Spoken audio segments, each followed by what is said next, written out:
Welcome back to the deep dive. This session is, well, it's designed for you, the dedicated learner, as we kick off our second deep dive into the strategies of e-governance. Our focus today, really nailing down the foundations and the evolution of electronic government. And we're aiming to go way beyond just simple definitions here.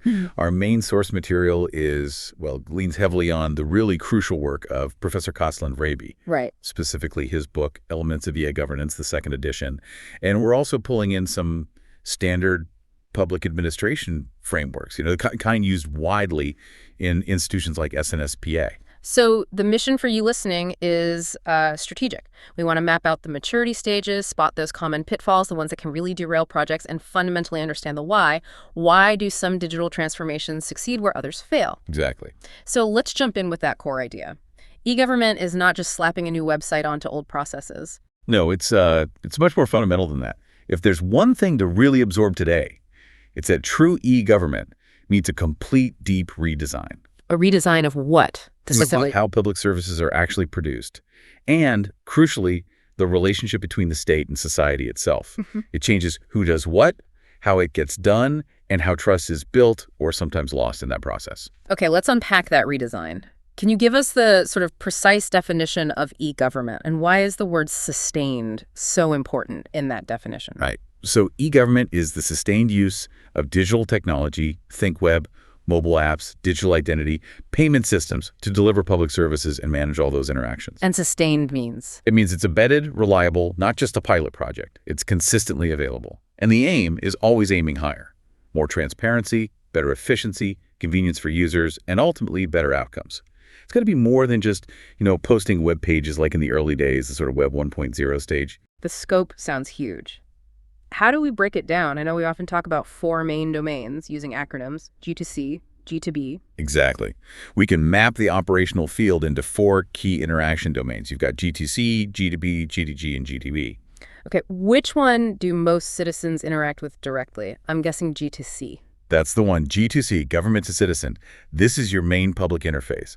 Think transactional services, filling out e-forms, paying fees online, updating civil registry details. And information, too. Yes, and transparency stuff like seeing meeting agendas or public budgets. The big trend here is centralization, bringing everything together via those one-stop-shop portals, trying to get all those different government counters onto a single dashboard, basically. Makes sense. Then there's G2B, government to business. This sounds like it's all about the economy. It largely is, yes. G2B focuses on boosting competitiveness, making life easier for businesses, simplifying interactions like registering a new company, handling tax submissions, VAT returns, that kind of thing. And you mentioned a flagship area here. Yes. The really big one, often politically sensitive too, is e-procurement, electronic procurement. It's key for ensuring market fairness and transparency. Okay. That leaves G2G and G2E, government to government. G2G sounds like the hidden plumbing, but maybe the most critical part. It really is the internal machinery. G2G is all about, organizational flattening is one term. It's about setting standards, ensuring secure, smooth information flows between different government agencies, cutting out duplication. So if G2G fails? If the G2G backbone isn't working properly, the citizen experience, the G2C part, it just falls apart almost immediately. And then G2E, government to employees, that's focused inward too. Making government itself work better internally, things like intranets, HR self-service portals, knowledge-sharing systems to help civil servants do their jobs effectively. Now, all of this, especially that G2G integration, sounds expensive. Big investments up front in security, identity systems. What about the return on investment, the ROI? Does efficiency just magically appear once you launch? That's the classic painful lesson of the ROI lag. The short answer is no. The benefits, everyone wants less corruption risk, more accountability, shorter queues, real convenience. They typically only start showing up after those significant, very costly upfront investments are fully buttered in. So you pay first, wait for the payoff. Pretty much. You have to build the secure foundation's identity, the payment gateways, the complex plumbing to connect different agencies before the public really starts to feel the difference. And that makes it a very tough political sell, doesn't it? The costs are now, the benefits are later. Yeah, that definitely frames it as a governance challenge, not just a tech problem. Yep. Okay, let's pivot slightly to the human element, that state-citizen relationship.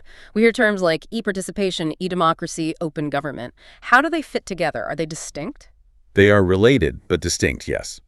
E-participation is fundamentally about enabling citizens, residents, to give input into the policy process. We often talk about a ladder of engagement. A ladder. How does that work? It's sequential. You start at the bottom rung. You inform the public. Then you move up to consult them. Higher still, you involve or even collaborate with them. And the top rung is empower, where you might actually delegate some decision-making power. What do those higher rungs, like involve or collaborate, look like in practice? What tools are we talking about? We're talking specific instruments, platforms where people can comment on draft laws, digital town halls or public hearings, participatory budgeting tools where citizens help decide how funds are spent, even simple things like systems for reporting local problems, like potholes. But just having the tools isn't enough, right? Absolutely not. There are two critical design requirements for any real participation. First, you must close the feedback loop. You have to show people how their input was actually considered, and ideally, how it influenced the final decision. Otherwise, people just feel ignored. And the second requirement? Inclusion and accessibility. If your digital platform is too hard to use or only available to the tech-savvy, you end up amplifying certain voices and excluding others. You don't get a representative picture. That emphasis on showing your work, being transparent, connecting input to output, that leads us nicely into open government, doesn't it? It does. Open government is often defined by this open triad. It's transparency plus participation plus collaboration. The real political value here is in reducing the risk of corruption and building public trust by making processes visible. You flagged e-procurement earlier under G2B. How does that specific example really showcase open government principles? E-procurement is a great case study because it offers potential end-to-end visibility. Transparency starts right at the beginning. With publishing tender notices, you have systems like TED, Tenders Electronic Daily at the EU level, or national platforms like SEEP. So everyone knows what contracts are available. Right. Then transparency continues through the bidding process itself, and critically, it includes post-award contract transparency, making public who bid, who won the contract, and for what amount.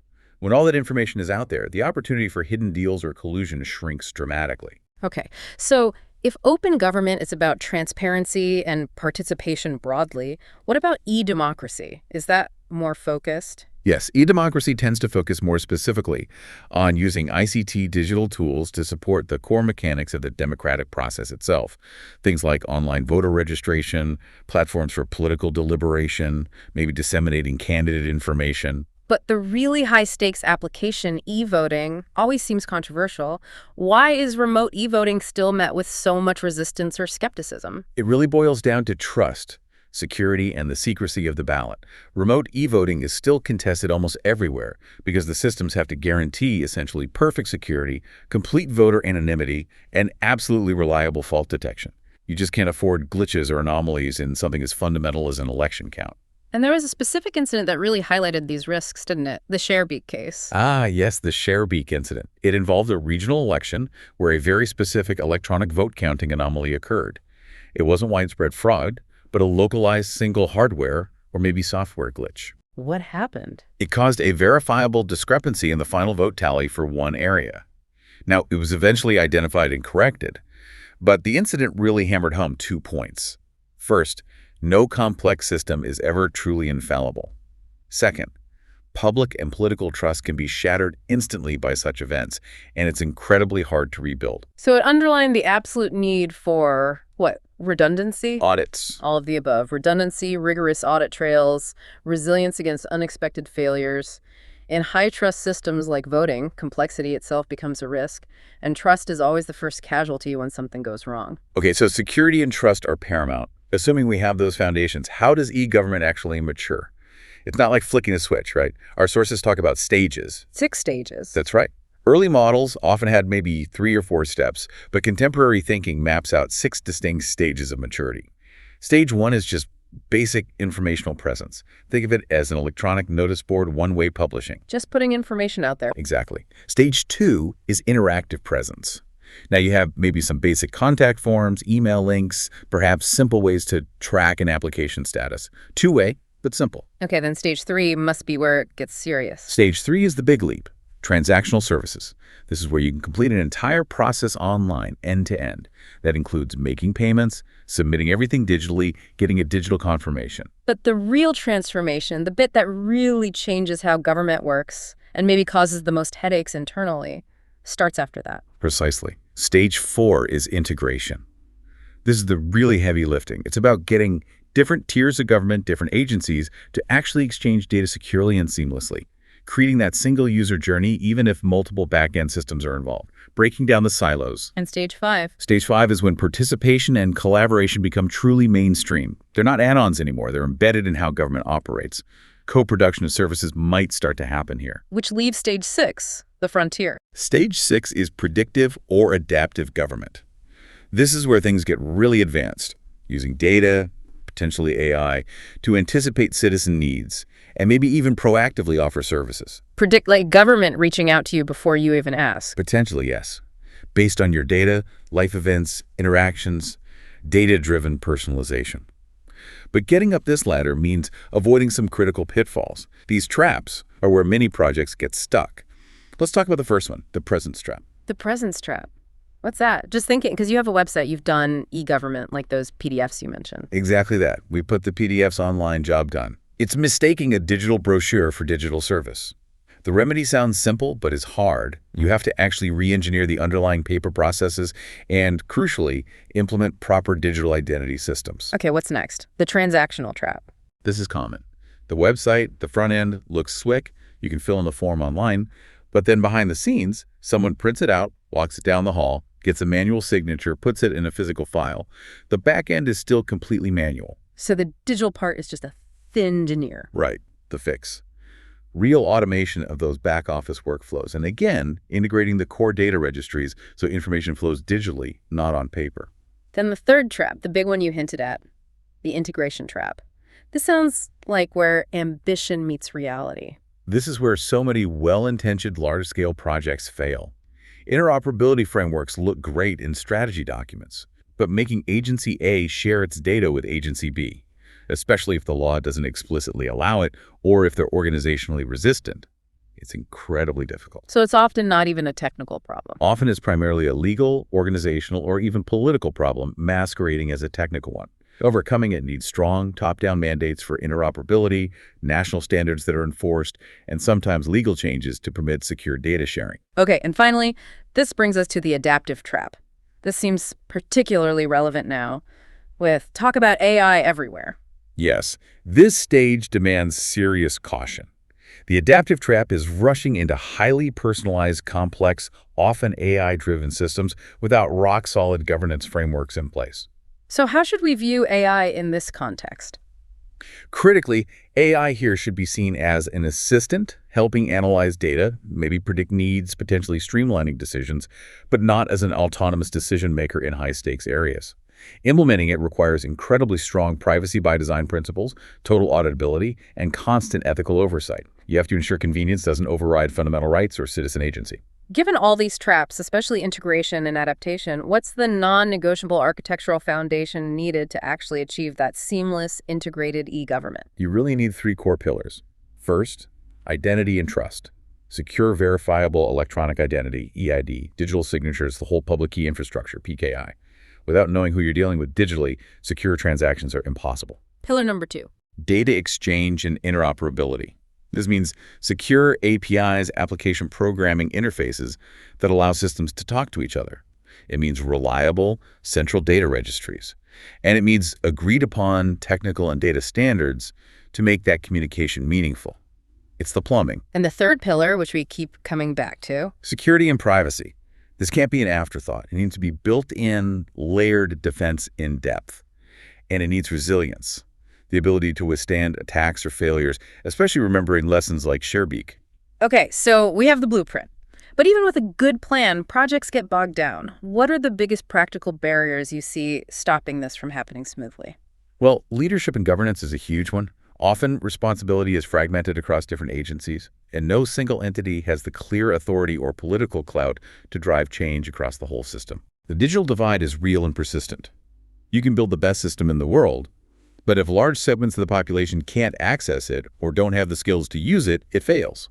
So you need inclusive design and often assisted digital channels, people helping people use the tech. And the integration trap again? Yes, an interorganizational coordination piece. The legal hurdles, the turf wars, the simple reluctance to share data or change established ways of working, that remains probably the single biggest practical barrier. Could you give us a couple of quick real-world examples that show some of these elements working well? Sure. Look at Gasol.ro in Romania. It's a really strong example of G2C success. It provides convenient 247 online payment access for a wide range of taxes and local fees. It directly tackles the problem of physical queues and limited office hours. That's a G2C example. What about the complex G2G side? A good example there is the Geospatial Integrated Technical Dispatch System that was implemented in Braiov. This is fundamentally a G2G data backbone. How does it work? It creates a common, shared geospatial data layer that integrates information from various utilities and municipal services. This G2G foundation then supports better G2C and G2B services built on top of it, like coordinating infrastructure works or responding to incidents more effectively.